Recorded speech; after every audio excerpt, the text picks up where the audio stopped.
Olá, meu amigo, olá, minha amiga, aqui fala Fábio Leandro, ex-locutor do Maracanã. Suderge informa. Você lembra? Olha, para mim é uma honra, com a graça de Deus, estamos dando início ao programa Sobretudo. Esse programa é um projeto que Deus colocou no meu coração e hoje, com muita alegria, nós estamos dando início, estamos fazendo o primeiro episódio do programa Sobretudo e, para tal, nós temos uma convidada muito especial, ela que é gaúcha, ela é jurista pela Universidade Federal de Pelotas, no Rio Grande do Sul, advogada com mestrado em Direito e Economia pela Universidade Iguaçu. Ela é professora de Direito há mais de 20 anos. Ela foi suplente de deputada federal em 2018 com 26.644 votos em sua primeira eleição. Hoje ela não é candidata mais a nada, é importante que se diga, ela foi candidata a deputada federal, hoje ela não é candidata. E até o momento, falando para você todo esse currículo maravilhoso da nossa convidada, eu ainda não dei um spoiler, mas agora eu acho que falando essa parte do currículo dela, muitas pessoas vão ligar, claro, a pessoa, porque em 2005, ou seja, há mais de 20 anos, ela fundou o Sejures, um curso preparatório para concursos públicos, e ela foi conhecida também como madrinha dos concurseiros. A gente vai falar com ela também sobre esse título. Eu estou falando com Raquel Niedermayer Denardim. Raquel Niedermayer Denardim, mais conhecida como Raquel Stasiak, minha amiga. Muito obrigado por você ter aceitado o nosso convite. Obrigado por você estar aqui no programa Sobretudo, para dispor um pouquinho do seu tempo, que eu sei que é bem concorrido, bem corrido. Obrigado, Raquel. Eu sempre falo para os amigos, a gente dá o coração, né? Eu tô aqui pelo meu coração, você sabe que você é uma pessoa querida na minha vida, muito especial. Eu vou falar, foi meu aluno, né? Talvez ele coloque isso na história também um pouquinho. Foi locutor na minha pré-candidatura, né? Na nossa honra. Festa de pré-candidatura à época. E é uma pessoa muito querida que eu gosto muito e para mim é um prazer imenso estar aqui e para falar de tudo, sobretudo. Exatamente. O programa Sobretudo tem como objetivo falar sobre os fatos que vêm acontecendo nos municípios, no nosso estado, no nosso país, pelo mundo, e a gente está aqui com total isenção para ouvir o que os convidados têm a dizer, a opinião dos convidados, com total isenção, viu, Raquel? Então você pode ficar à vontade, você pode falar aquilo que está no seu coração. E você pode perguntar tudo.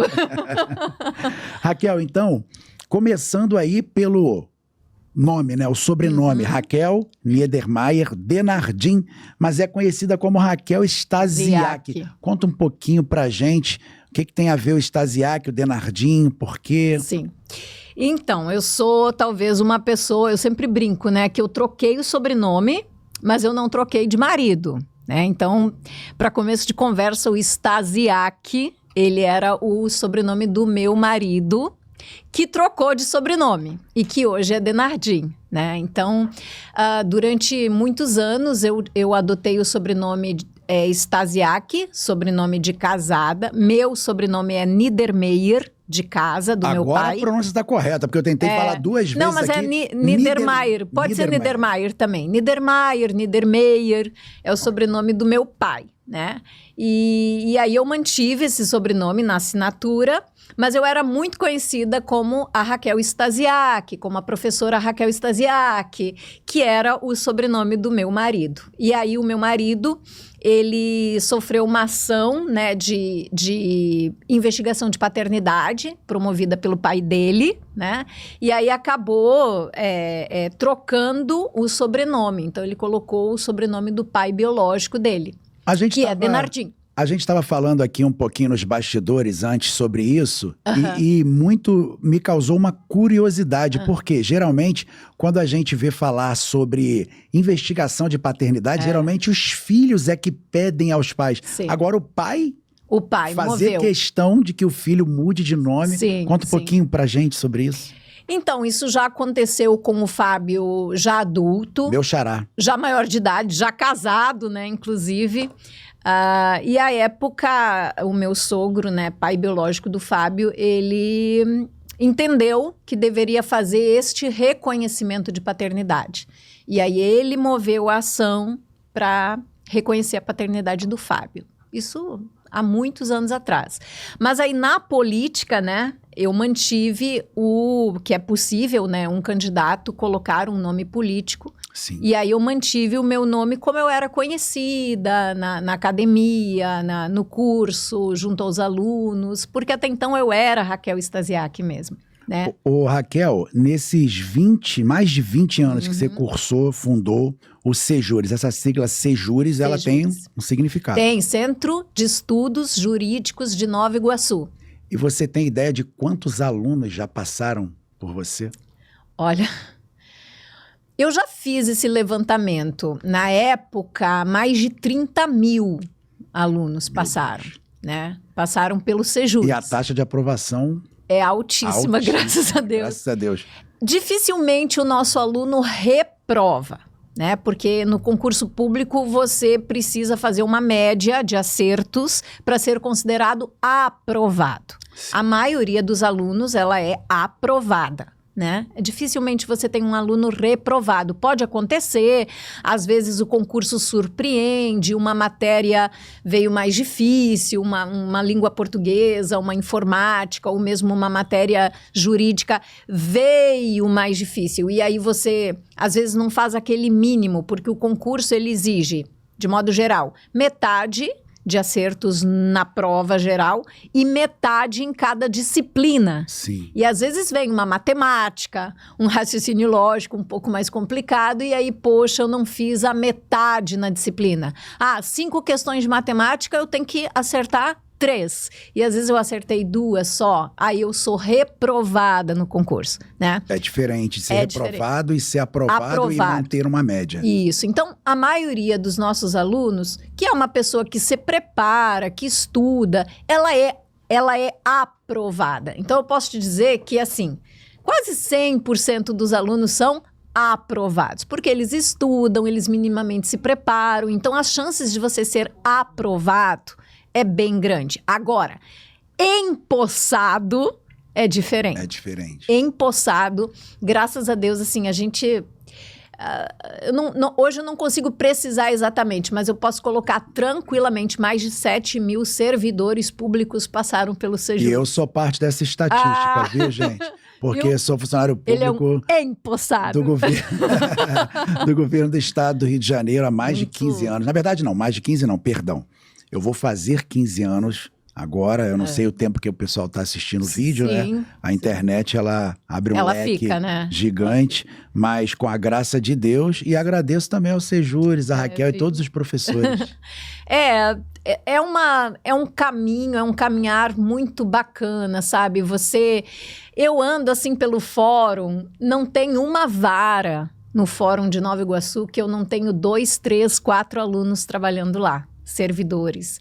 Não tem um órgão do Ministério Público que eu não entre e eu não encontre aluno. Não tem Hoje eu fui para o Banco do Brasil, a gerente do Banco do Brasil foi a minha aluna. Eu imagino como é gratificante. É muito bacana isso. Polícia. Nossa, eu chego eu vou para posse lá no quartel militar e aí, carro não pode entrar, não oficial não pode entrar. O cara olha, professora Raquel, pode entrar, entendeu? É muito bacana isso, sabe? Porque você se sente especial, você se sente pertencente um pouco à vitória, porque a vitória é do aluno, né? Ele que passou por tudo aquilo, ele que se esforçou, ele que estudou, mas ele compartilha um pouco com a gente isso. Então, cada aluno que passa, eu também passo, sabe? Cada aluno que aprova, eu também aprovo. Cada aluno que toma posse, eu tô tomando posse também. E isso, assim... Não tem preço. Eu falo, eu não fiquei rica com o curso Sejures. É uma empresa de mais de 20 anos. Eu não enriqueci. Mas o que ele me trouxe é essa grandiosidade. Pessoal. É uma satisfação pessoal que eu tenho, assim. Valeu cada esforço, cada domingo que eu dei aula, cada portão de prova que eu dei aquele abraço pro aluno, valeu cada dia. Olha, eu vou falar uma coisa para vocês. Não é fácil para a gente conquistar realmente uma vaga. São diversos finais de semanas. Nossa. Eu não vou dizer perdidos, porque é pelo contrário, mas que na hora realmente você fala, caramba, eu vou lá sábado, domingo pro curso. É sacrificante. E para falar um pouquinho, para não ficar só nas nossas palavras, vamos ver um pedacinho então da Raquel dando aula, meu amigo Marcelo, produção do Sobretudo. Vai lá.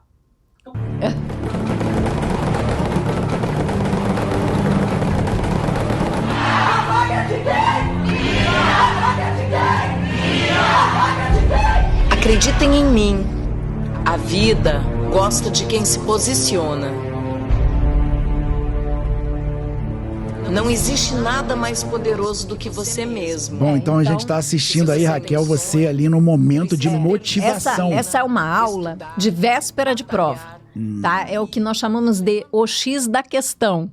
É bem legal, porque é o sábado.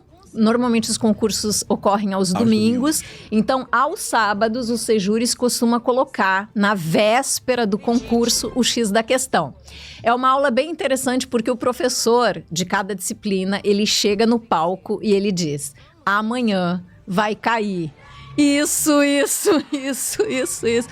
Então, é uma aposta que a gente faz, né? Não é uma aula de revisão de conteúdo, é uma aula em que a gente dá a prova, tá? Como se a gente soubesse o que vai cair. Mas lógico, teve concursos, o último concurso da PM, das 10 questões de estatuto da PEMERGE, 8 eu dei nesse dia. E quem levou a sério, com certeza. Eu dei 8 questões no aulão, só da minha você acaba matéria. se acostumando, né, Raquel? Você faz aquilo tantas vezes, de maneira... Porque a gente conhece a banca. É isso que eu ia falar, sobre a banca. É sobre a banca, não é só sobre o conteúdo em si. É sobre a banca. A gente olha e dá a questão na perspectiva daquela banca. E aí muda tudo. De uma FGV para uma banca CESP, Sesgran Rio, muda completamente a pegada da prova. Sim. E aí, Raquel, a gente viu agora esse vídeo maravilhoso com essa aula, energia, assim, né? Essa energia contagiante.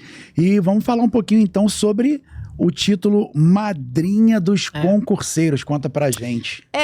Foi bem legal, sabe? Foi um evento na Alerj, foi uma moção que eu recebi. E foi bem gratificante. Eu recebi junto com outro professor, que foi o professor Alexandre Prado, que é um baita amigo meu, muito querido dos alunos. E a gente ganhou essa homenagem porque a gente trabalhou muito com os alunos da Polícia Civil no concurso de 2021. Na época, o concurso deles tinha uma cláusula de barreira. Então, o que a gente tinha? A gente tinha uma carência tremenda de policiais civis no estado, um concurso aberto, com gente aprovada de um calibre muito alto, né? Eu lembrei de polícia, já lembrei de calibre. Foi logo depois da pandemia, foi um concurso logo após, acho que foi o primeiro concurso pós-pandemia, e aí era um edital que tinha um limite de, o que a gente chama de cláusula de barreira. Sim. É um ponto de corte. A cláusula de barreira ela é um ponto de corte, onde até aquele número ali... Você tem, por exemplo, 5.000 aprovados. Só que o edital considerava aprovado apenas os 500 primeiros, entendeu? Certo. Então, a gente fez um movimento junto com os alunos se organizaram. Aí eles pediram, na época, ajuda minha, porque eu tinha uma ligação um pouco política também, eu já tinha tido aquela experiência política, o Prado também. Então, a gente movimentou essa galera junto à Alerj, e aí a gente conseguiu aprovação junto à Alerj. Eu rodei uns 21 gabinetes na época, até que eu cheguei ao presidente da casa, na época era o André Siciliano, que foi muito legal, nos atendeu super bem e tal, e disse assim: professora, pode ir para casa. Vamos quebrar essa cláusula de barreira dos concursos públicos aqui no estado. E Imagina a vitória. foi muito bacana. Hoje, concurso público no estado do Rio de Janeiro não pode ter cláusula de barreira.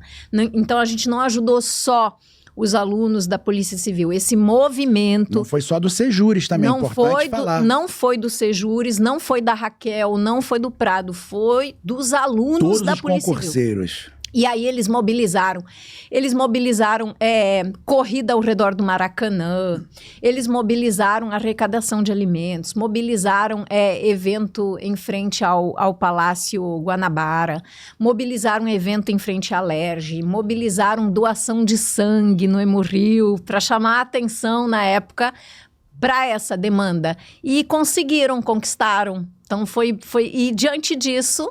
eles arrumaram uma moção, né, tanto para o Prado quanto para mim, né, essa moção veio madrinha dos concurseiros. Fica uma deixa. Fica uma deixa para quem está assistindo a gente. Muito orgulhosa. Tudo é possível para aquele que crê, mas tem que dar o primeiro passo, você não pode ficar parado.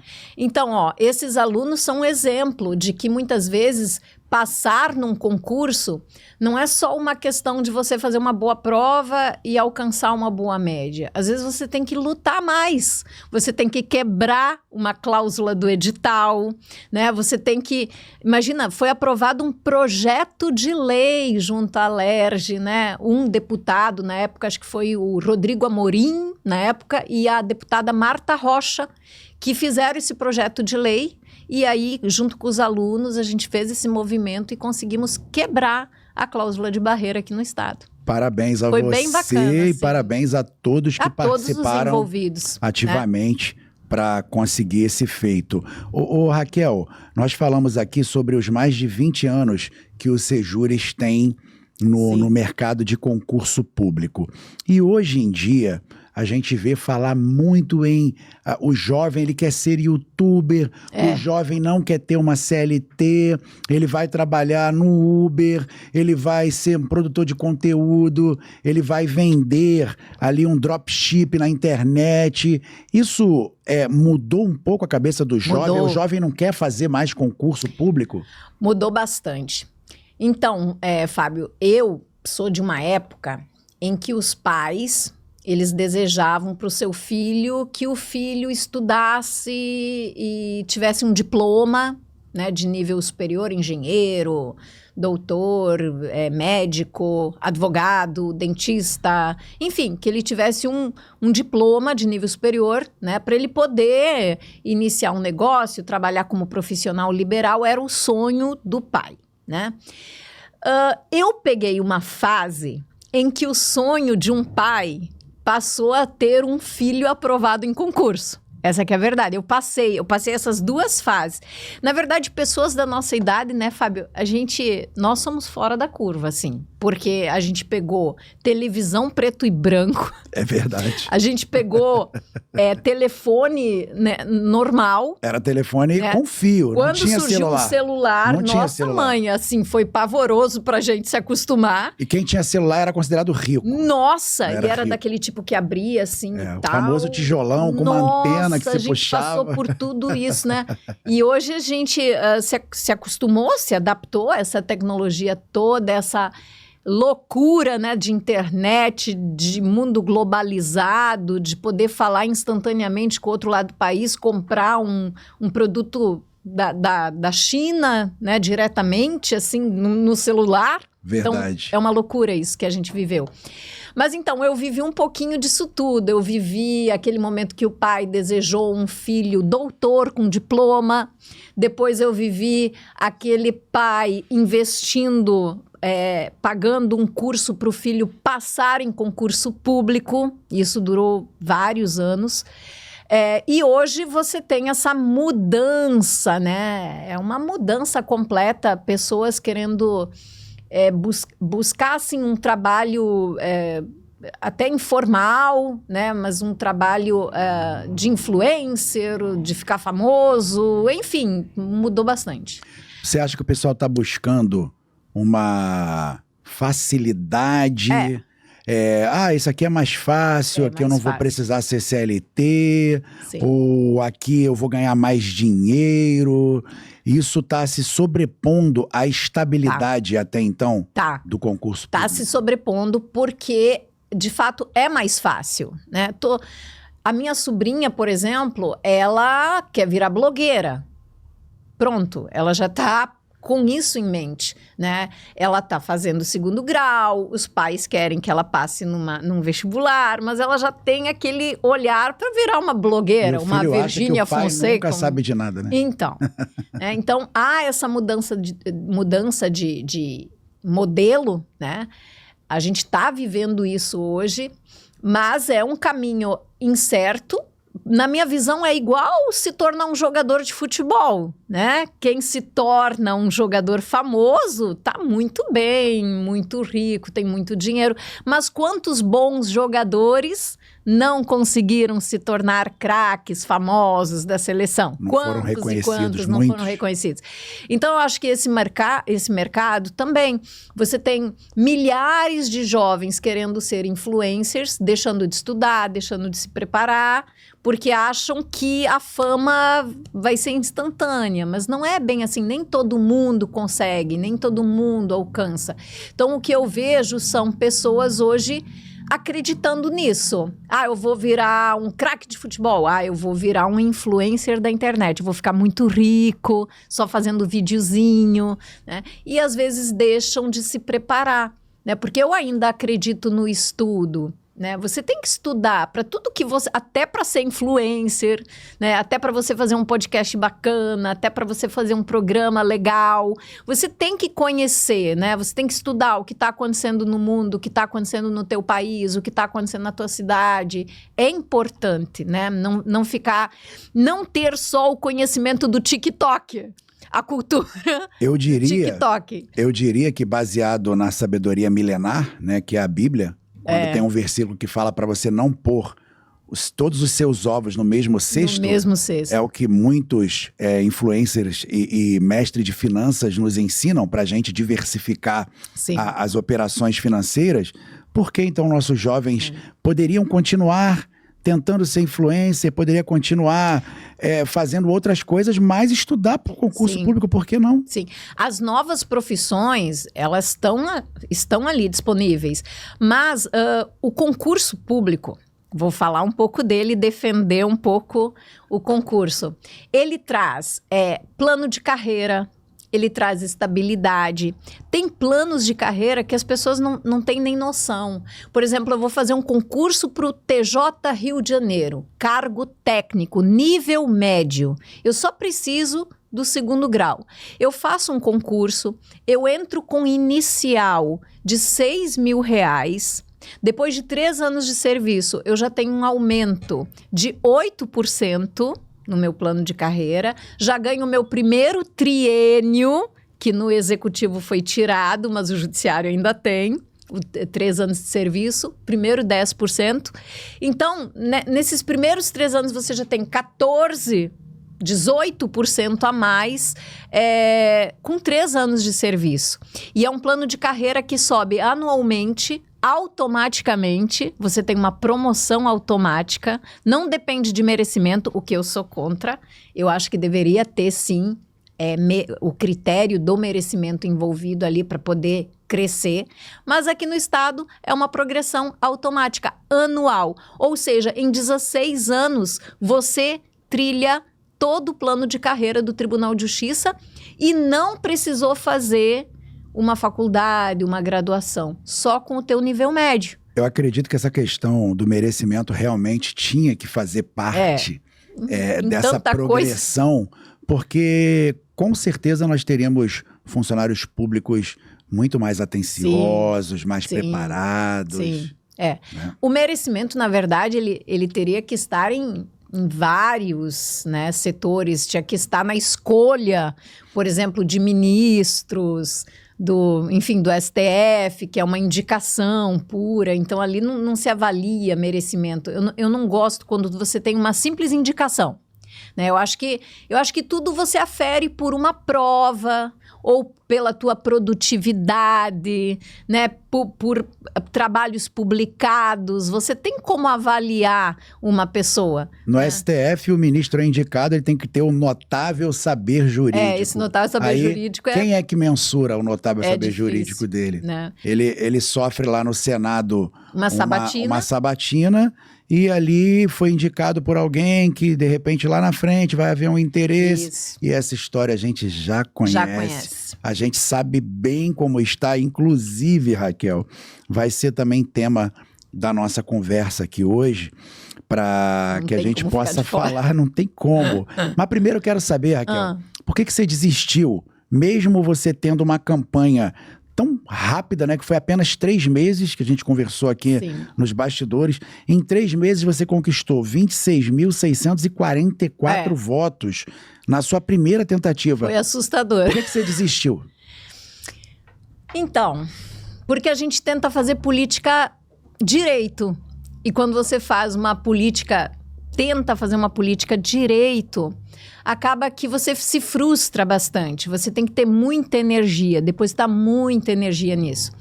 Eu tive essa experiência em 2018, foi muito, muito, muito, muito legal. Eu viveria aquilo de novo várias vezes, sabe? Eu fui convidada, porque eu fui para a Câmara Municipal falar do Dia da Mulher, e aí viram as minhas falas, e aí os partidos na época me ligaram, e um dos partidos foi o Partido Bolsonaro, na época, e me convidou para ser candidata, porque a gente sabe, porque precisam de mulheres nas nominatas, enfim. E na época eu disse assim, por que não? Vai ser uma experiência, vai ser só uma experiência na minha vida, né? E aí, na época, era um partido bem pequeno, era o PSL 17, nós não tínhamos fundo eleitoral, assim, não tinha, é ruim falar, mas comparando com fundos eleitorais, era um fundo eleitoral bem pacato, bem pequeno. E aí, a gente foi para a rua pedir voto. Foi uma eleição, na minha visão, assim, que não vai ter igual de novo, porque eu senti na época as pessoas com vontade de mudar, sabe? Eu não quero mais esse Brasil, eu não quero essa corrupção, eu quero mudar, eu quero algo diferente. E teve uma renovação muito grande. Foi um momento, a eleição de 2018, foi um momento que reacendeu no coração do brasileiro um sentimento patriota. A gente não via mais ninguém falando em hino nacional, cantando hino nacional. Você não via mais a bandeira do Brasil. É uma coisa que... renascer bacana. Aqui, independente de lado político, tá, gente? Nós não estamos falando aqui de esquerda nem de direita. Nós estamos falando de fatos que aconteceram no nosso país. E, Fábio, assim, foi um renovo, né? Renovo político. O que é renovo político? Quem estava no poder saiu e entrou um outro grupo no executivo. No legislativo aconteceu um renovo. Por quê? Porque pessoas que não eram políticas... Isso que é bacana. Eu não era política, eu não tinha padrinho político, e eu tive uma expressão de votos orgânicos. Que foram orgânicos. Eu tive votos em 90 municípios de 92 que o estado tem. Eu tive votos em municípios que eu não conheço até hoje, que eu não tive a oportunidade de conhecer. E me impressionou, e eu de fato, assim, Fábio, eu não sei nem te explicar. Lógico, eu tive muito voto na Baixada, desses 26 mil, quase 27 mil votos. Só que em Nova Iguaçu eu tive quase 9 mil votos. Então, quer dizer, é resultante de eu viver aqui, morar aqui, ter a minha empresa aqui, com certeza. Tive muito voto ao redor aqui na Baixada, tive muito voto em Mesquita, Queimados, Japeri, São João de Meriti, Belfor Roxo. Sem dúvida nenhuma, alunos seus, aqueles que estudaram, que conhecem o caráter da professora. Mas eu tive 6 mil votos no centro do Rio de Janeiro, por exemplo, 6 mil votos no Rio. Lógico, eu já andei muito pelo Rio, já dei aula no Rio de Janeiro, muitos anos, em vários cursinhos, tem aluno meu em todo canto do Rio, mas assim, 6 mil votos. Você diz que loucura, né? E votos em municípios que eu realmente não tenho contato, mas eu tive, 40 votos. Imagina você ter 40 votos em, sei lá, Campos dos Goytacazes. Eu não fui a Campos e eu tive 40, 60 votos lá. Então, isso é impressionante, né? Mas o que eu sinto é que as pessoas viram, por exemplo, a minha propaganda eleitoral de 4 segundos, mas quiseram mudar. Eles não quiseram votar em políticos já... Entendeu? De sempre, o mesmo de sempre. A população quis votar diferente. O povo não queria mais do mesmo, o povo queria realmente mudar. Tanto é que dos 13 deputados federais, eu fiquei em 15. Dos 13 que entraram, eu fiquei suplente, fiquei na 15ª colocação. Eram pessoas novas. Pessoas novas. Eram... militares, delegados, advogados, pessoas assim, de primeira viagem, né? Então, por isso que eu te falo que teve renovo político, independente de ser de esquerda, de direita. Lógico que eu gostei de ter sido de direita. Fazer uma brincadeira aqui, o fato de serem delegados militares, não dá nem pra pensar em matar os caras pra você assumir a cadeira. É verdade, verdade. É uma brincadeira. Então, mas eram pessoas novas dentro da política, sem padrinho político, pessoas assim que foram lá e colocaram seu nome à disposição.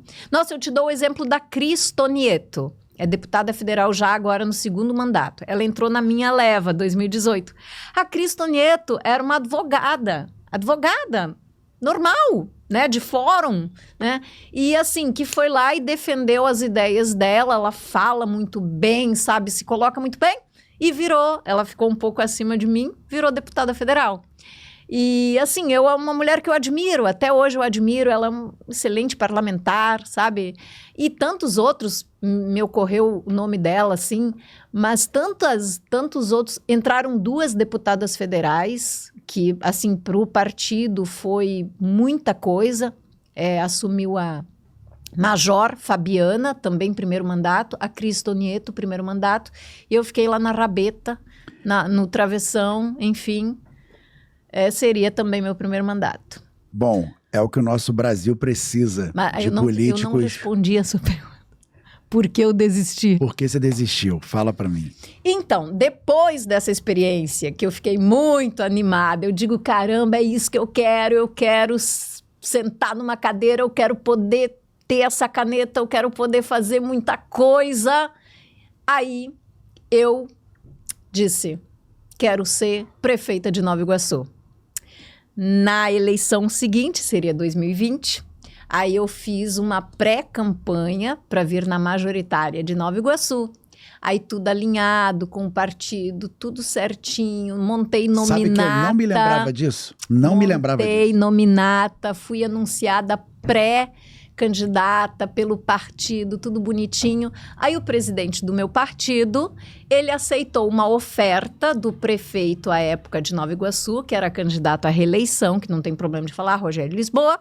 E o Rogério Lisboa ofereceu o cargo de secretário municipal de segurança pública para o sogro do presidente do meu partido. Jogadas políticas. E eu soube pelo diário oficial. E aí eu disse, não terão mais a candidata. E aí eu não fui candidata. Eu não compareci na convenção. A honra acima de tudo. E aí eu não quis ser só uma marionete política. Por falar, Raquel, em honra, por falar em esquerda, em direita, a gente sabe que corrupção não tem partido. Não tem. A gente vai voltar a falar sobre isso. Eu só queria agradecer aqui, parar bem rapidinho para agradecer os nossos patrocinadores. Opa, eu tenho que agradecer aqui. A Cafeteria Sidoca tá do meu ladinho aqui, ó. Que delícia! O cafezinho da Sidoca, você tá vendo em casa aí. Cafeteria Sidoca é um ambiente maravilhoso que fica aqui na antiga Estrada de Madureira. Bora a atual conhecer, galera. Abílio Augusto Távora. Fica ali em frente ao restaurante Lilica. Eu tô fazendo até aqui a propaganda do restaurante Extensivo. Lilica. Ó, totalmente 0800. Quiser patrocinar a gente, só falar comigo. Então eu quero agradecer a Cafeteria Sidoca, Quero agradecer também ao meu amigo, senhor Darcy, da Mar Aberto. A Mar Aberto, Raquel, você que tem seu curso e não conhece, ela é uma fabricante de cadeiras, poltronas, você está vendo aí. Muito bacana. Olha, é um material maravilhoso que já fornece para igrejas no Brasil inteiro. Alô, seu Darcy. E escolas, um né, grande também. abraço. Escolas, Né? auditórios, hotéis, não é? E principalmente igrejas, eles fornecem esse material e é um material de primeira, viu, Raquel? Sim. Seu Darcy é uma pessoa maravilhosa, eu falei com ele na mesma hora, ele nem Já pensou topou. 2 vezes, falou, Fábio, tô contigo. Seu Darcy, legal. muito obrigado, ó, faz contato aí com a Mar Aberto, você que tem sua igreja, sua escola, que você não vai se arrepender, é um material de primeiríssima qualidade, Raquel. Quando eu quiser mudar as cadeiras do Sejures, Bora! te dou o telefone. Elas estão ficando Do velhinhas, seu hein? Darcy, ó. Tá vendo? Tão Falei ficando na hora velhinhas. certa aí, seu Darcy.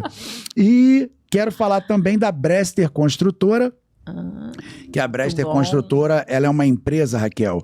Aí eu tava vindo pra cá hoje, inclusive, e eu tive contato com 2 amigos. Um que está fazendo a obra com a Brester Construtora, é uma empresa certificada, é uma empresa que tem um contrato, tudo direitinho, como manda o figurino, como manda a lei, e o outro, ele resolveu assumir o risco de fazer a obra, tocar a obra por si só.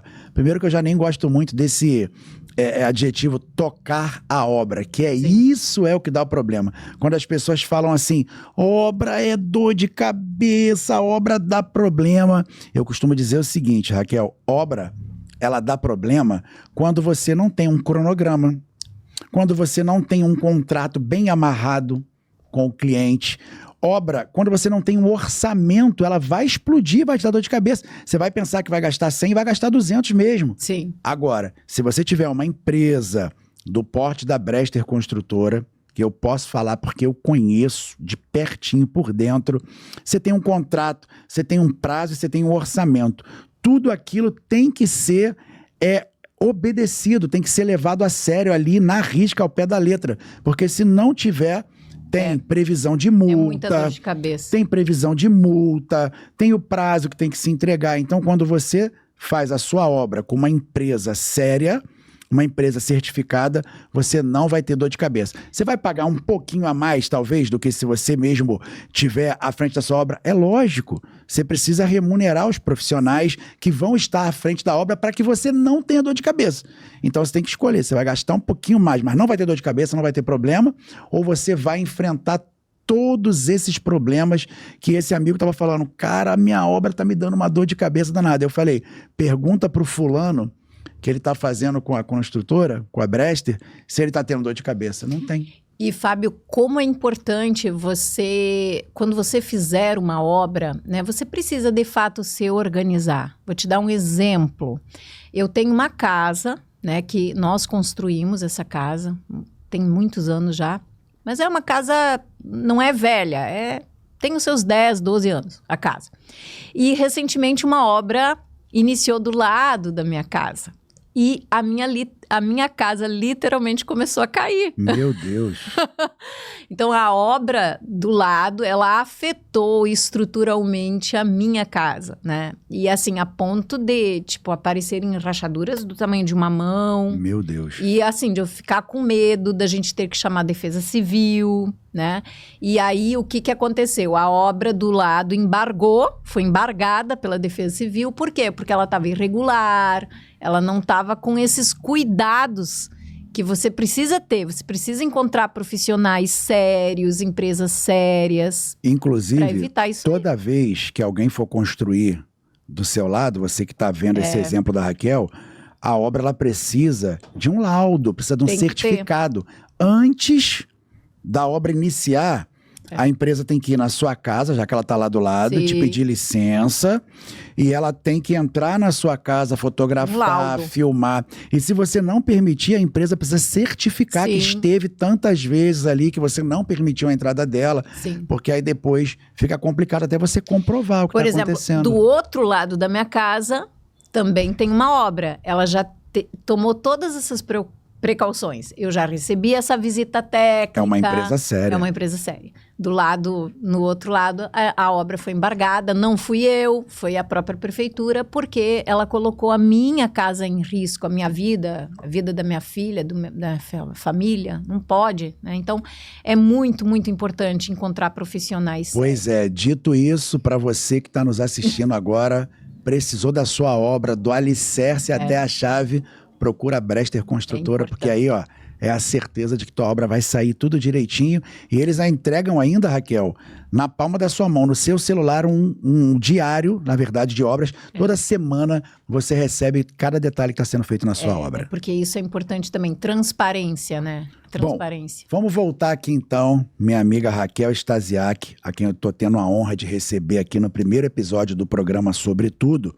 E nós estávamos falando sobre corrupção, sobre esquerda, sobre direita. Nós falamos aqui que corrupção não tem partido.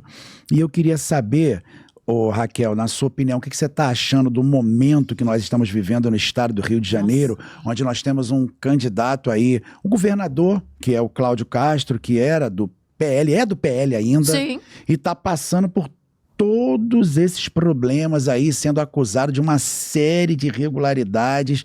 Lógico, nós estamos falando aqui do que está sendo ventilado na mídia neste momento. Ele é acusado, eu não sei nesse momento se existem provas, se não existem. Sim. Nós estamos falando aqui do que a gente está vendo no momento que está sendo ventilado na mídia. Bom, isso é muito importante comentar, Fábio, porque você nunca pode condenar uma pessoa com base no que você vê numa reportagem. Por exemplo, eu já experimentei disso. Eu já fui vítima da Rede Globo. Na época, a Globo, assim, no afã de falar mal de Bolsonaro, de Flávio, na época, a Globo fez uma varredura na prestação de contas dos candidatos do Bolsonaro, das mulheres candidatas. Eu já fui vítima disso, né? E assim, a gente é pintado muitas vezes como um bandido. E aí teve uma investigação arquivada, só que aí a Globo não mostra. Isso a Globo não mostra. Né? A velha frase. Isso a Globo não mostra, né? Então, é muito difícil isso. Eu já experimentei isso. Então, é muito ruim quando acabam em 5 minutos com o que você construiu, com o que você é, quem você é. É muito triste isso, sabe? E você não tem como se defender. Você não tem o mesmo direito de resposta. Né? E depois, quando tudo é solucionado, quando tudo é desvendado, quando tudo é arquivado, aí ninguém mostra. Aí você não tem o mesmo tempo para falar, né? O que aconteceu, qual foi o desfecho. E nós fomos muito vítimas disso. Em 2019, depois daquela eleição bacana, a gente foi vítima de perseguição. Né? E isso aconteceu só com os candidatos na época do presidente Bolsonaro. Só o lado da direita, só o lado da nesse direita. caso, foi... Nós fomos vítimas de... Eu fui chamada de candidata laranja, com 27 mil votos sem dinheiro. 26.644, sem dinheiro. Que laranja é essa? Né? E assim, foi objeto de Polícia Federal, de tudo, porque Globo fomentou, e foi arquivado, e... tudo esclarecido, não teve problema nenhum, não teve nada, e esse nada não foi ventilado depois. Então, assim, eu parto do pressuposto que, princípio do direito, a pessoa presume-se como inocente até prova em contrário. O problema é que as redes, né, os canais de televisão, eles mostram o que eles querem. Então, eles pintam uma pessoa como uma pessoa ruim e nem sempre ela é ruim, né?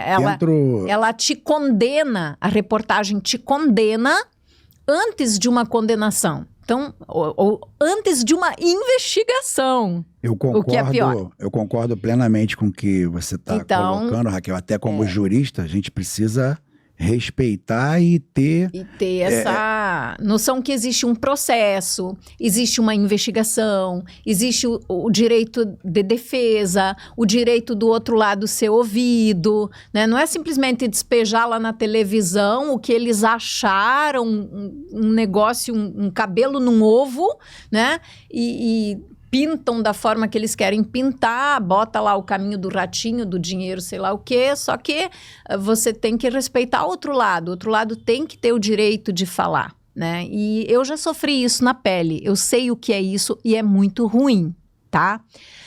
É um assassinato de imagem, é muito ruim. Eu sou bem resolvida com isso, apesar de eu estar tocando no assunto, que é uma coisa que mexeu muito comigo à época. Mas, enfim, passou, foi esclarecido, arquivou, não teve nada. É o que eu tô colocando hoje, com toda a honra, todo orgulho, eu posso falar. Só que, assim, nunca mais a gente vai conseguir reparar o que, na época, eu sofri, e não fui só eu, várias candidatas, mulheres, principalmente as mulheres, sofreram isso. Esse ataque. Falando ainda sobre injustiça, perdão, Raquel, pode concluir. Mas voltando ao caso do nosso governador. Infelizmente, o Rio de Janeiro, ele tem esse histórico, né, de corrupção. Vários governadores presos. Eu acompanho de perto, sabe, Fábio, os contratos do Estado. Eu tenho uma que já é um hábito da gente acompanhar os contratos. Eu sou professora de Direito Administrativo, eu me interesso pelas licitações e eu observo, sim, em muitos setores dentro do estado do Rio de Janeiro, muitos contratos fraudulentos. Eu posso falar porque eu tenho provas disso, foram feitas denúncias sobre isso, né? E são coisas que você levanta porque o contrato, ele mostra, o processo administrativo, ele mostra, né? Se eu tenho uma lei que diz que tem que ser licitada a contratação de uma empresa, ela tem que ser licitada. E no Estado... Não pode haver dispensa de licitação. Não pode haver, só em casos de emergência. As emergências aqui no estado, elas são fabricadas, não são emergências reais, meu amigo, entendeu? E assim, isso na área da saúde, em várias áreas da educação, você vê esses contratos. E esses contratos, o trabalho, né? E aí vem o trabalho de pessoas que se interessam pelo Estado, e aí pessoas comuns, ou políticos, ou pessoas que trabalham no serviço público, de estar levando essas questões para quem compete julgar. Não sou eu que vou julgar. Eu só, isso aqui tá errado, aqui tinha que ter sido feita uma licitação, mas foi paga uma empresa sem contrato. Como é que uma empresa recebe sem contrato? Então, isso não pode. E aí você tem que levar quem compete julgar. Tribunal de Contas, né? Ministério Público. E aí a gente tem que aguardar o que eles vão falar. Polícia, né? Aí eles vão falar.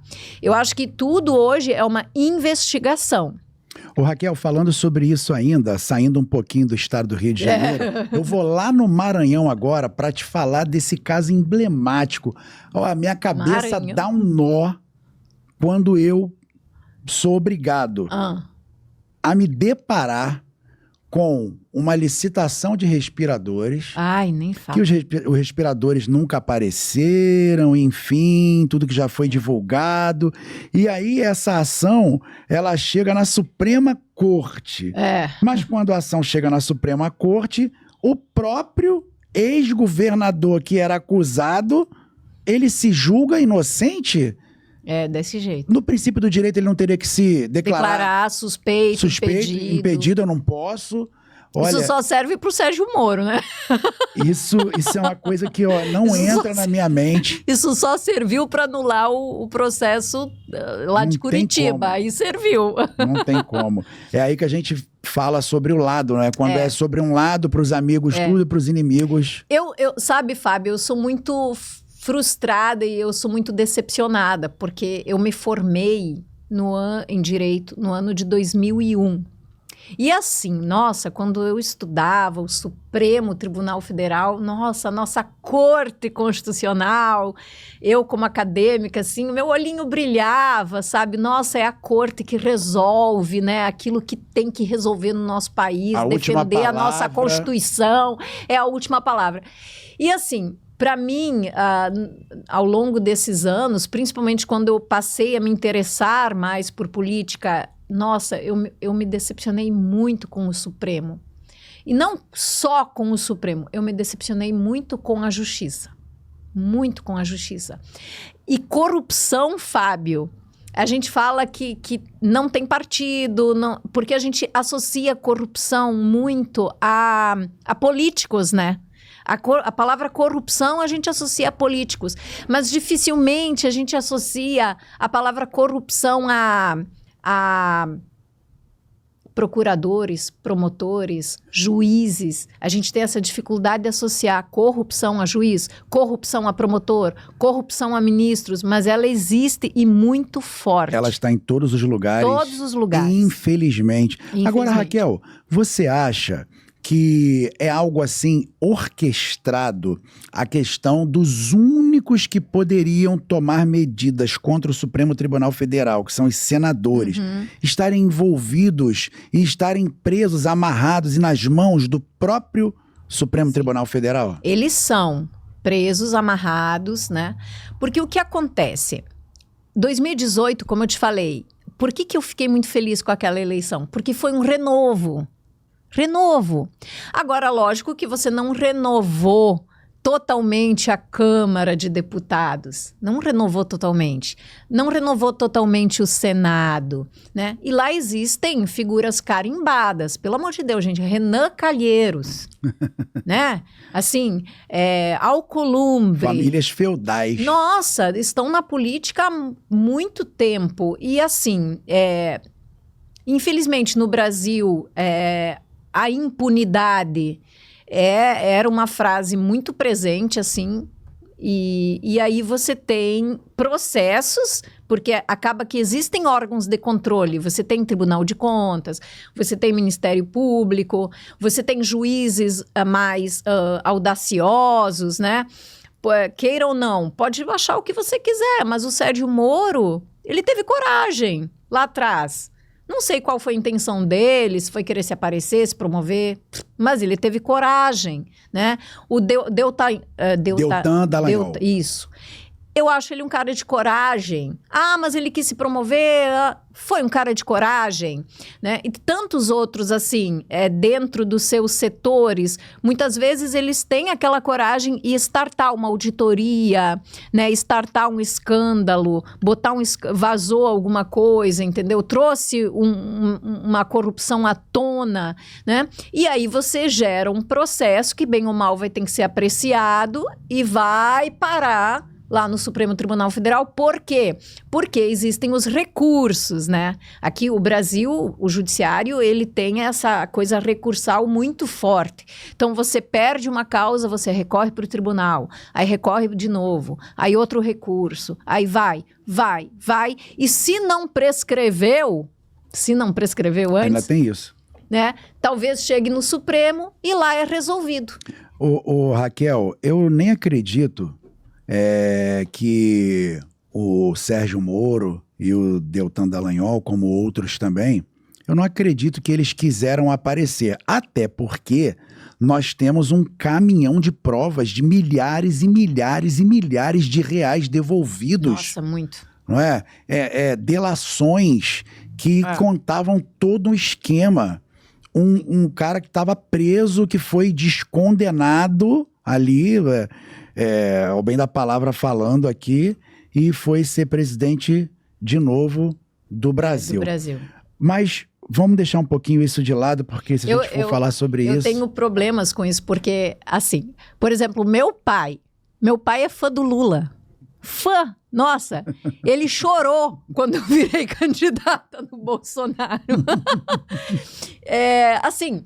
E eu cresci, imagina, eu cresci ouvindo meu pai falar do Lula, do PT, porque o PT, enfim, ele tem um discurso bonito, né? Só que quando você começa a olhar os bastidores, né? Especialmente, tô citando o PT, assim, porque é uma... É o partido mais expoente, é o que está em isso. voga. E eu cresci ouvindo o PT, o nascer do PT, meu pai petista, né? E, Partido assim, mais expoente da esquerda. E de fato, o meu pai é um agricultor, então o PT tem muito a ver com os trabalhadores rurais. Ele não é MST, tá? Ele não é sem terra. Que ele, graças a Deus, ele trabalhou, comprou a terrinha dele. Então, assim, mas ele tem essa questão lá do passado, daquele PT, como muitos têm. As pessoas às vezes não confessam, mas elas têm. Só que quando você olha o processo do Lula, de Curitiba, do Moro, eu olhei aquele processo. Eu não sou penalista, mas eu tenho professores lá no Sejures. A gente comentou o processo do Lula. Nossa, era muita prova para condenar. Tipo assim, não é uma prova para condenar. Era muita prova. Não tinha como usar o indúbio pro réu. Vamos usar o indúbio pro réu. E ele foi condenado em diversas instâncias, por diversos tribunais. Não foi só o Moro. Depois, essa mesma condenação foi confirmada, aumentada, inclusive, pelo Tribunal Regional Federal. Então, não foi só o Moro que julgou o Lula. Foram várias figuras do judiciário. E assim... mas Raquel, você falou que no judiciário tem corrupção, então quem sabe perseguiram o Lula. Gente, eu olhei o processo do Lula. Eu tenho formação jurídica, eu sou advogada, meus colegas criminalistas olharam o processo do Lula. Eles me falaram, Raquel, tem prova do suficiente para condenar o cara. Ele não é inocente. Eu quero fazer um lembrete aqui para você que está nos assistindo, que você não está vendo aqui. Então vocês são bolsonaristas, vocês são da direita. Olha, eu quero dizer para você que nós estamos falando com total isenção de fatos. Estamos falando de fatos, daquilo que está nos processos, daquilo que está amplamente divulgado pela imprensa. Enfim, estamos falando de maneira isenta. Sim. Não é, Raquel? Eu não posso defender o Lula, não consigo. É difícil. Porque isso aqui parece uma caneca, tem formato de caneca. Será que é uma caneca? Acredite se você quiser. Enfim. Raquel, falando ainda desses processos, de tudo que a gente tem visto no nosso país... 8 de janeiro, você que é jurista, sim. No dia 8 de janeiro do ano de 2020... Nossa. Foi 2022? Nossa, foi. 2022. Tivemos aquele episódio lá... Foi 2023. 23? Foi depois da eleição de 2022. Sim. Então a gente teve aquele episódio... lamentável. Em Brasília, onde pessoas foram condenadas apenas... abruptas, absurdas. Sim. Uma pessoa lá exageradas, absurdas. Desenhou com batom, o outro que patrocinou o ônibus com R$500. Sim. Acho que isso destrói com a nossa justiça. Sim. Eu fico imaginando que outras pessoas, o que juristas como você pensam sobre isso. Bom, como eu te falei, para mim a justiça, eu desacreditei bastante na justiça. Não só por esse fato, mas por exemplo, o Supremo Tribunal Federal. Eu sempre digo o seguinte, quando um órgão, ele perde credibilidade, ele tem que usar a força. Isso é qualquer autoridade. Uma autoridade, ela é uma autoridade imbuída de credibilidade. Quando eu sou eleita porque o povo me escolheu. Então eu tenho credibilidade. Ou se eu sou um órgão instituído, como um STF, um STJ, uma secretaria, um ministério, eu sou uma autoridade constituída, eu tenho credibilidade. Só que quando uma instituição, ela começa a perder a credibilidade, tanto uma instituição, uma autoridade, ela passa a usar a força. Para se manter naquele lugar, ela usa a força. Então eu vejo, sim, um judiciário ditador. que dita regras. Exatamente, entendeu? essa pergunta. Se você considera uma ditadura. Um judiciário que interfere nos outros poderes. Eu vejo isso. Um judiciário que inova legislação quando precisa. Tipo assim, eu vou inovar o que a lei diz.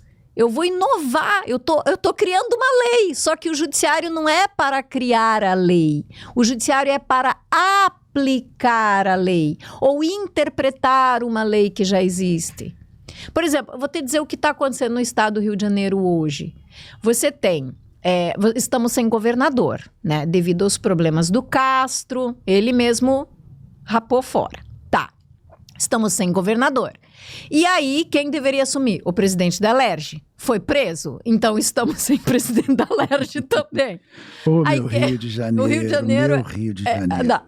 Ok, aí assumiu o presidente do TJ, é o nosso governador interino. Muito bem. Ele está lá fazendo um trabalho de caça-fantasmas, de exonerar quem tem que ser exonerado. Ok, tá ótimo, tá tudo bem. Beleza. Só que ele não tinha que estar lá. Agora, nesse momento, Nesse momento, a Constituição, ela diz outra coisa. Então, quando você pega a Constituição... Ainda que ele esteja fazendo um bom trabalho, ainda que ele esteja, sendo considerado sim, pela opinião pública como o cara que fez tá fazendo, o que o governador não fez durante os anos que ele esteve na frente do governo. E que fez errado, e talvez ele esteja lá consertando, beleza, e ele tá com apoio. Ok, mas ele não deveria estar... Mas na letra fria da lei, elegeu... O presidente da Alerj está eleito. Nós Nós temos um presidente da Alerj instituído, então ele deveria estar ali, sentado na cadeira interina de governador, não mais o presidente do TJ. Porque o presidente do TJ tem que administrar o TJ, entendeu? Voltar para o posto dele. Isso é o que diz a Constituição. Tá, mas e por que o nosso Gov continua presidente do TJ? Porque o STF quer. Não é porque a Constituição Teve quer. até um episódio... Quer. Isso não tá certo. Teve um episódio, entendeu? Que o Lula falou que a Assembleia Legislativa do Rio estava cheia de miliciano. Meu Deus, mas falta muita ética para esse povo, falta muito... Pois é. Assim, a bagunça tá generalizada. Sim. Não, pode até ter miliciano na Assembleia Legislativa, pode ter pessoas ruins. Que sejam investigados. Que sejam investigados. Eu preciso do devido processo legal. Eu preciso de provas. Eu não posso ficar falando besteira. Entendeu? Você me falou, Raquel, o que você acha da situação do Castro? Eu acho que a situação do Castro está ruim. Entendeu? E diante de processos administrativos que eu olhei, realmente tem coisas erradas ali, entendeu? Mas elas precisam ser esclarecidas, investigadas, que é o que está acontecendo. Você não acha que devia ter, por exemplo, citando um dos problemas aí que a imprensa ventilou do governo Cláudio Castro, não tinha que ter um parâmetro para você investir, por exemplo, o dinheiro que é do fundo de aposentadoria, de previdência, aí é investido em qualquer banco, não tinha que ter um parâmetro para investir? Com certeza, né? Porque o que acontece? O Rio Previdência. O Rio Previdência você tem ali as receitas do recolhimento das contribuições dos servidores do Estado do Rio de Janeiro, né? Aquele cara que trabalhou a vida toda, que espera tá lá que vai se aposentar. Depositando todo mês. Ok, aquilo é um recurso que tem que ser gerido, ele tem que ser administrado. Um bom economista sabe que dinheiro parado você perde. Né? Então, você precisa investir. Mas você tem que investir em operações com credibilidade, em operações com garantias, com segurança, entendeu? Então, o que acontece, ao meu ver, esse caso ali, Banco Master, enfim, aqui não teve o interesse administrativo de fazer render o dinheiro do Rio Previdência. Ali teve outro jogo de interesse, que é o jogo do interesse pessoal, sabe? E a gente pega verbas assim, Fábio, às vezes como... Eu vou mudar exemplo. Saúde do Rio de Janeiro. A saúde do Rio de Janeiro, o Estado, ele distribui dinheiro da saúde para os municípios conforme ele quer. Tipo, é impressionante. Não segue um parâmetro legal? Não segue. Não tem lá o percentual? Não segue. Por exemplo, vou te dar exemplos. Miguel Pereira, um dos menores municípios do nosso estado. Tá bonitinho, tá lindo, Miguel Pereira. Assim, parabéns pela administração lá. A cidade tá uma fofura. Gramado do Rio de Janeiro. Tá lindo, Miguel Pereira. Só que, e desculpa se alguém gosta, né, eu não tô falando do prefeito de Miguel Pereira. Pelo contrário, eu acho que tá muito bonitinha a cidade. Deu um levante na cidade. Mas eu não sei por quê. Miguel Pereira ganha R$ 1.000 por munícipe por ano para saúde. E o município do Rio de Janeiro ganha R$ 4. Meu Deus. Imagina isso. Um habitante do estado do Rio, ele é financiado em R$ 4 para manter a sua saúde. Todo o aparato do estado. O munícipe de Miguel Pereira ganha mais de R$ 1.000. Um habitante de Miguel Pereira ganha mais de R$ 1.000. Uma discrepância... Um habitante do Rio de Janeiro ganha R$ 4. É muito discrepante, tá? Eu só dei 2 extremos. Eu peguei o maior município do Rio, que tem mais habitantes, mais problema, mais necessidade de investimento na saúde, e você pega um município fofo, lá da Serra, entendeu? Não que todos mereciam mais de R$ 1.000, entendeu? Mas a distribuição, ela tem que ser justa. Ela tem que ser ter parâmetro. Equitativa, tem que ter parâmetro. Vou te dar um outro exemplo. Nossa vizinha aqui, Mesquita. No ano de 2024, Mesquita recebia do Estado 100 milhões para tomar conta da saúde de Mesquita, para ser administrado pelo prefeito de Mesquita. Em 2025, houve um corte sem justificativa para 3 milhões. De 100 para 3? De 100 milhões. E como que você mantém... Para 3. Aí eu te pergunto, como o prefeito de Mesquita vai administrar a saúde? Não, meu filho, isso sem aviso prévio, tá? Não há uma preparação para o desmame. Coitado do munícipe. É. E aí as más línguas falam, é porque um político interviu. Meu Deus. Porque não há critérios. Ô, Raquel... deixa eu te falar, só para fechar. Sim. Existe uma ação do Ministério Público do Estado contra o governo do estado para que seja estabelecido na área da saúde esses critérios. Tem que ter um parâmetro, um valor correto para você distribuir. Quando você olha os números assim, você choca. Por exemplo, digamos que você falou de Mesquita. Isso. Digamos que em Mesquita exista lá um dado da Secretaria de Saúde que tem, eu não sei nem quantos habitantes tem em Mesquita hoje. Mas, enfim. Também não sei digamos que tenha 200 mil. Uhum. E aí, daqueles 200 mil, 50 mil são diabéticos. Aí, o programa de diabetes tem que receber um X. Ficaria porque as verbas, bem mais honesto isso. Por exemplo, Mesquita ganhava 100 mil. Aí era 100 milhões por ano, 2024. Mesquita ocupava a 13ª posição no repasse. Então, por exemplo, Miguel Pereira, primeiro lugar, São Bom Jesus do Itabapuana. 100 milhões dividido por 12 dá 8,3333 no dízima periódica. Aqui. Isso. É muito pouco. Já pra é você pouco. Cuidar da saúde 100 milhões para uma população do tamanho de Mesquita. Mas, enfim, ela nem recebia um repasse tão ruim porque ela era a 13ª no estado em repasses. Primeira era Miguel Pereira, depois Bom Jesus do Itabapuana, que é outra cidadezinha bem pequenininha. Eu quase acertei, Raquel. Pesquisei aqui agora. Tem 167.127 pessoas em Mesquita, de acordo com o IBGE. Deixa eu ver de quando que é a Aí pesquisa. Mesquita passou da posição de 13, que recebe 13º, para 70 e braus. Lá pro final da fila, Mesquita. Que precisa lá de uma pomada, de um remédio, de um curativo, de uma sutura. Sem justificativa. Meu Deus, vai chegar no hospital e não vai ter, não vai saber nem por quê, porque o povo não fica nem sabendo por quê. Não. Aí culpa a gestão local, né? Sim, Porque é o as pessoas, normal. elas não têm acesso, assim, a esses Aliás, dados. você falou de Miguel Pereira, que tá bem bonitinho. Mesquita avançou muito, né? Avançou. Eu passei por Mesquita, tá realmente, estão de parabéns lá. Eu vou Uma falar coisa aqui, linda. eu sou muito fã do Jorge Miranda, que foi prefeito por 2 anos consecutivos.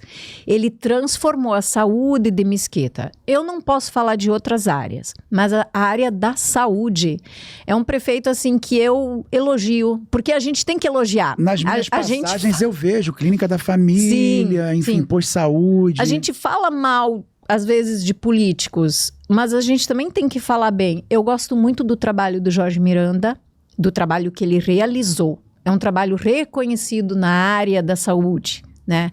E agora temos outro prefeito, um prefeito bem jovem, o Maroto, né? E aí ele tá com essa dificuldade, porque houve esse corte, e não é um corte na jugular, né, meu filho? Você imagina você ganhar um salário de 10 mil reais e de repente passar a ganhar 300. R$300. É isso que eles estão Como que você enfrentando aqui do lado. Ô Raquel, Sem motivo técnico. aqui no programa, hoje a gente está estreando, né, o primeiro programa.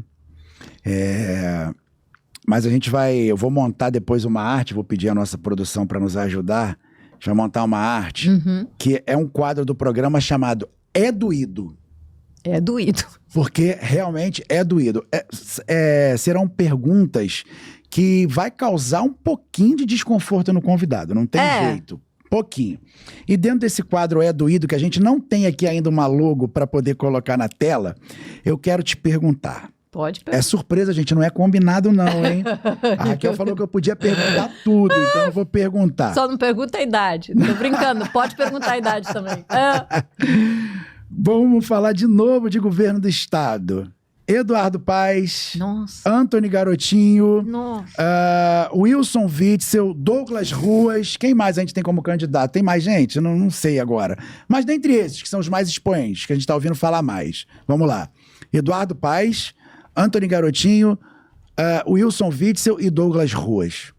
Você acha que o Rio tem condições de eleger um desses para que seja o nosso governador, para que venha ajudar a população desse estado tão sofrido a minimamente melhorar, ter um reviravolta nessa história de crime? Agora eu vou partir para minhas aulas de filosofia. Eu sou professora de ética no serviço público. Aí eu vou lá para Aristóteles. Aristóteles diz que nós, quando vivemos numa polis, que é numa cidade, né?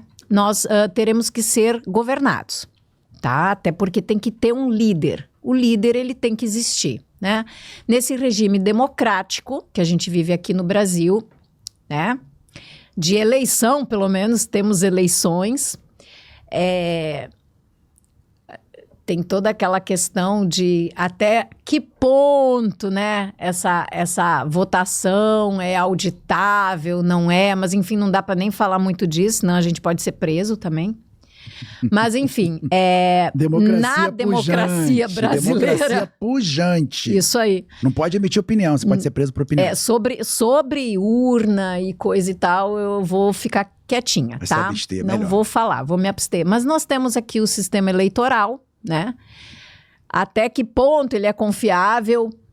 A gente não pode nem comentar sobre o assunto, como eu te disse. Mas, enfim, quando a gente vive, a gente pretende encontrar a felicidade, segundo Aristóteles, nessa polis que é a cidade, a gente precisa escolher o nosso líder por qualidades. Essas qualidades são: ele tem que ser justo, e ele tem que ser sábio, e ele tem que ser honesto. Sábio, justo e honesto. Quais são os nomes que você me deu? Eu te passei os nomes que Nós vamos ter que escolher. Que estão agora...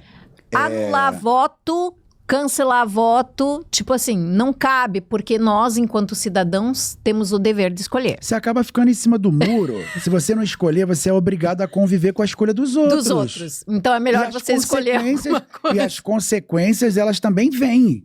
Então. Como é que eu vou deixar alguém escolher o pãozinho que eu vou comprar? Onde eu vou comprar o pãozinho? Qual padaria? Qual mercado? Aí eu deixo você escolher por mim, você vai lá e compra o pão de ontem. Sabe, eu sou obrigado Fábio, a comer. uma das coisas que me fez me frustrar um pouco nesse mundo político, eu sou uma boa candidata. Eu gosto de pedir voto, ir para a rua, ver projetos. Eu não tive a felicidade de sentar numa cadeira e poder exercer um mandato. Poder da caneta. Isso, eu não tive. Mas eu não sou uma boa política, assim, porque eu acho que... Eu vou falar uma coisa muito pesada agora e pouco política, mas eu vou falar. Faz parte do quadro, é doído. Assim, eu vejo que o Rio de Janeiro tem esse problema todo de corrupção e esse histórico de governador preso, deputado preso. Gente, membros do Tribunal de Contas presos. Um dia eu acordei, tem 7 conselheiros de Tribunal de Contas, 6 foram presos. Sobrou um. É o cara que fiscaliza as contas do Estado do Rio. No Rio, eles foram presos. Não sei quantos governadores presos numa sequência, né? Então, nós temos um problema sério de corrupção no Estado do Rio. E assim, eu culpo o povo. Eu atribuo esse sintoma, esse câncer de corrupção ao povo, porque nós não escolhemos bem as pessoas. Quer ver como a gente escolhe? A gente vai escolher agora um deputado, a gente vai escolher o federal, o estadual, a gente vai escolher o governador, senador, é uma eleição importante. E assim, eu vou te dizer, deputado, eu vou escolher aquele que vai me dar alguma coisa. Isso, a escolha do povo. De modo geral. Você está falando agora... De modo geral. Eu não estou falando sobre a escolha do povão. Não é uma... Não é aqui a sua opinião pessoal. Assim, de modo geral, eu observo, as pessoas, elas... É uma alusão ao que o povo pensa. Elas vendem muito voto, né? Você sabe. Gente, dia da eleição. Deus, R$100, R$200. Na moral, dia da eleição, o exército tinha que estar na rua. Porque você tem compra de voto na esquina da zona eleitoral. Isso é insano, os carros cheios de mala. Vai fazer uma varredura perto da zona eleitoral, vai abrir as malas daqueles carros. Cerveja, churrasquinho. É muito dinheiro. E aquele dinheiro, Fábio, é objeto de... É dinheiro ilegal, é dinheiro de desvio de recurso público, que é usado depois para o cara se reeleger.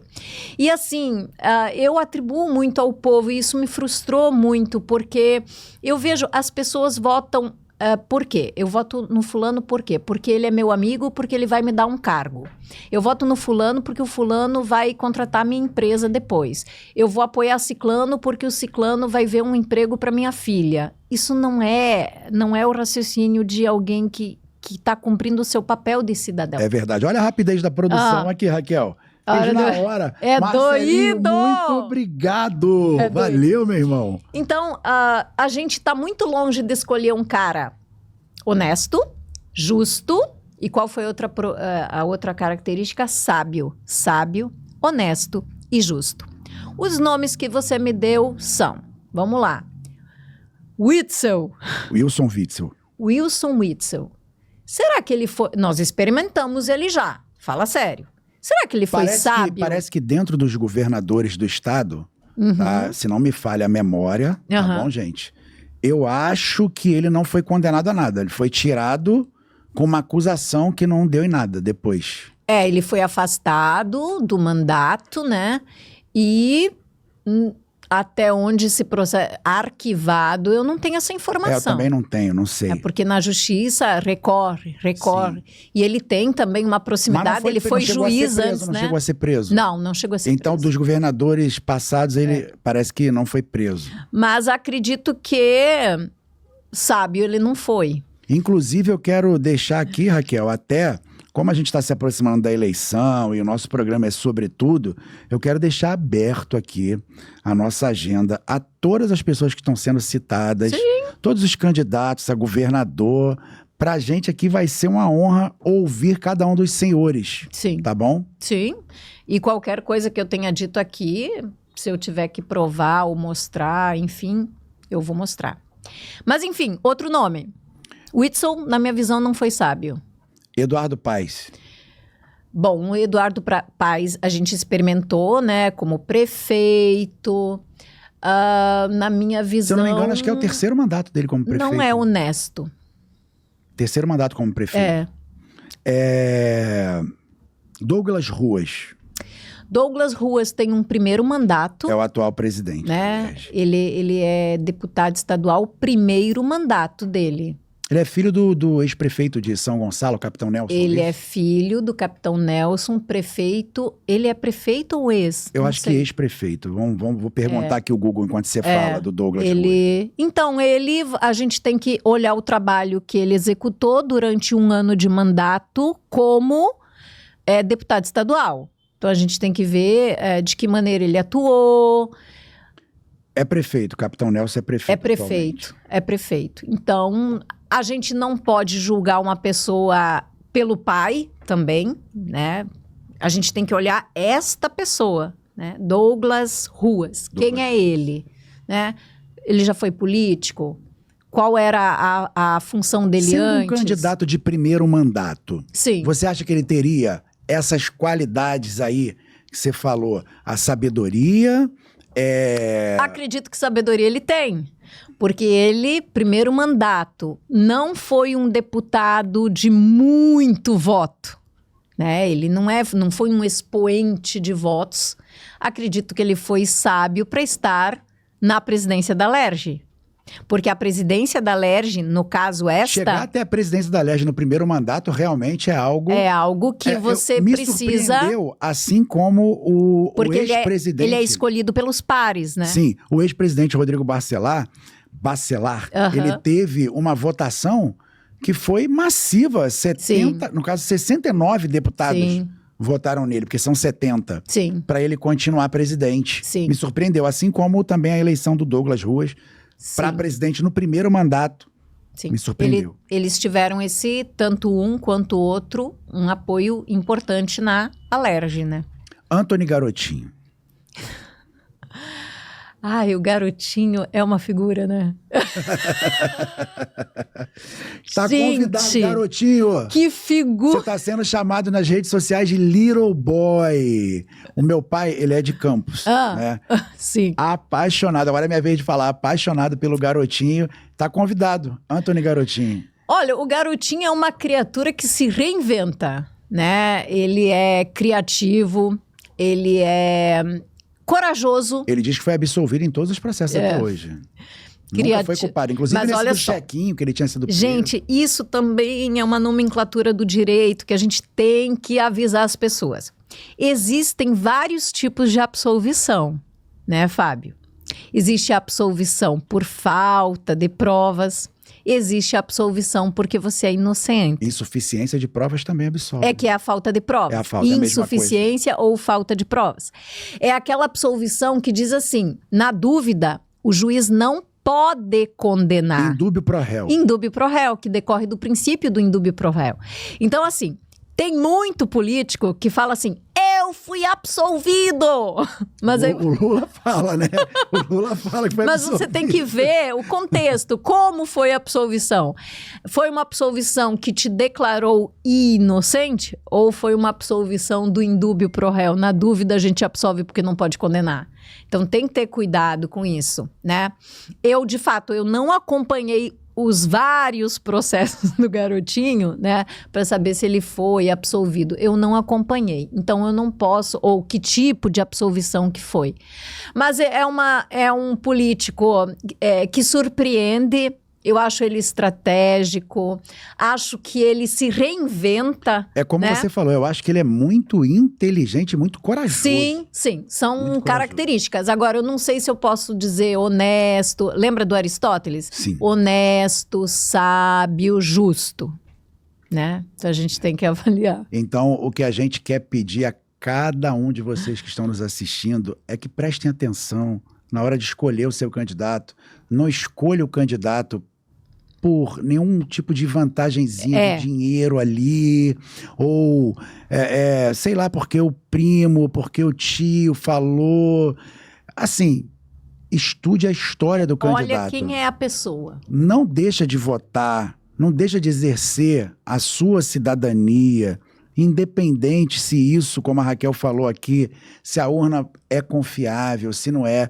Mas quando você não escolhe, você é obrigado a conviver com a escolha dos outros. Sim. Tem até um filósofo, né, que fala sobre isso.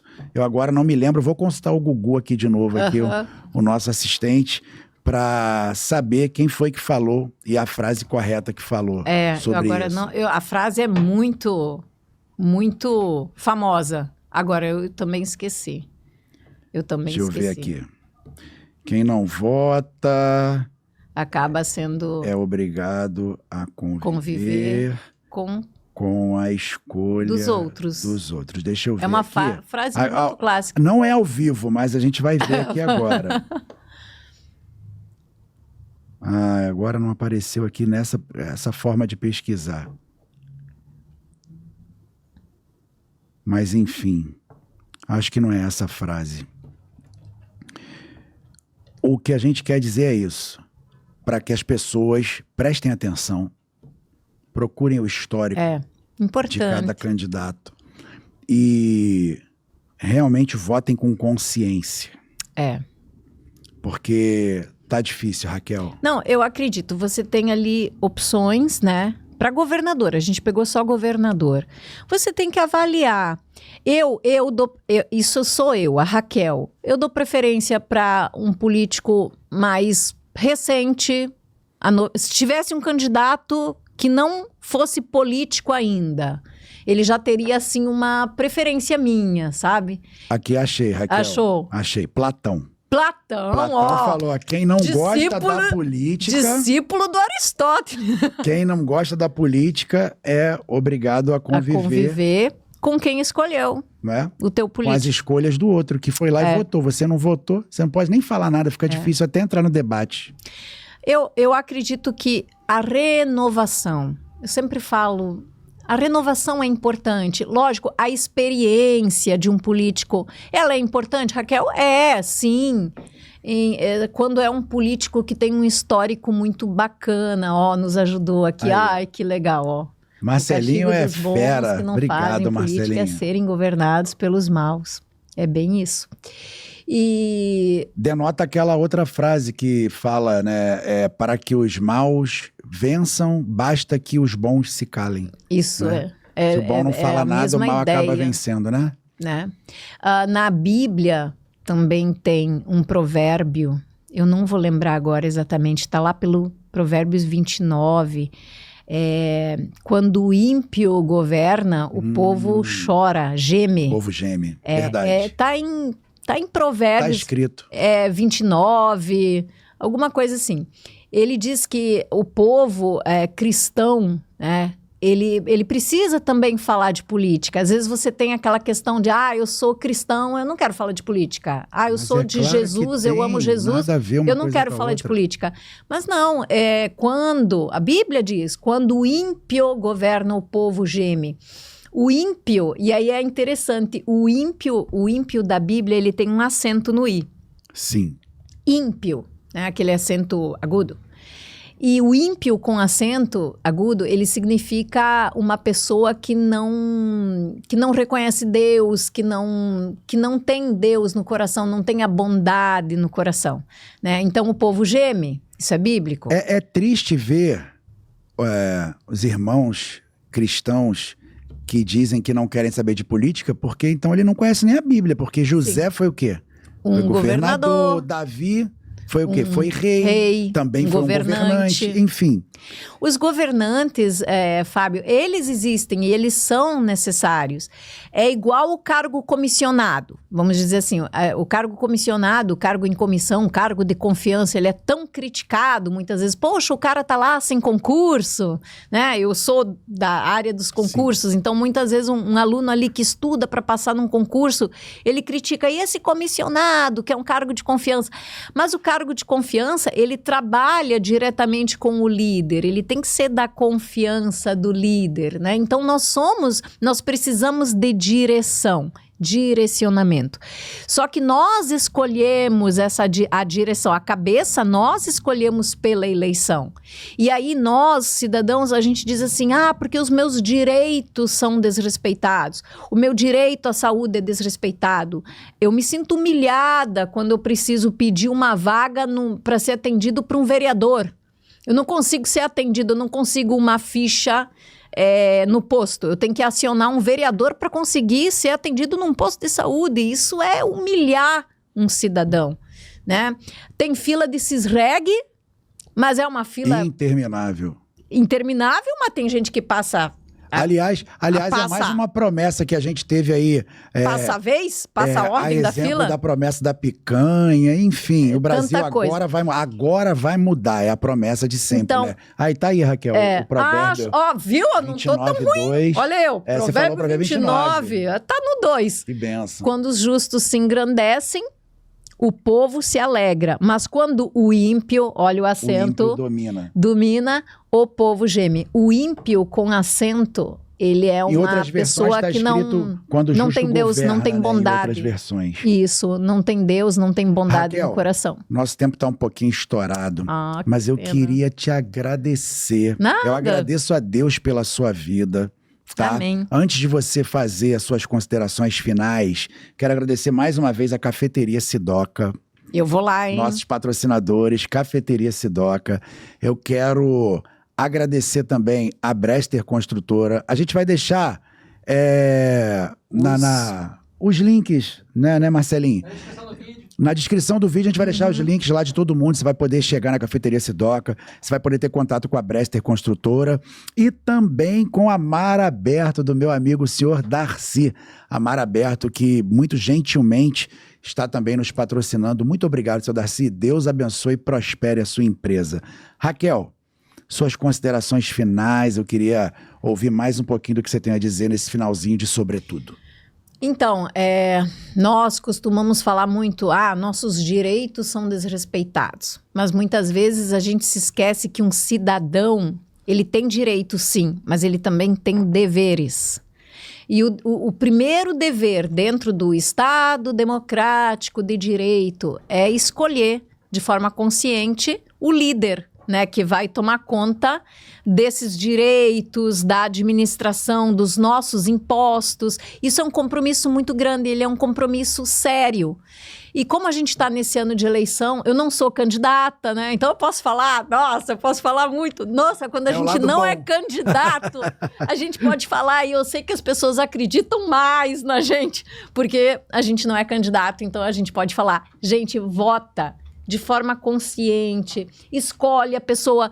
Tem os nomes, né? Os pré-candidatos a governador. Todos eles têm histórico.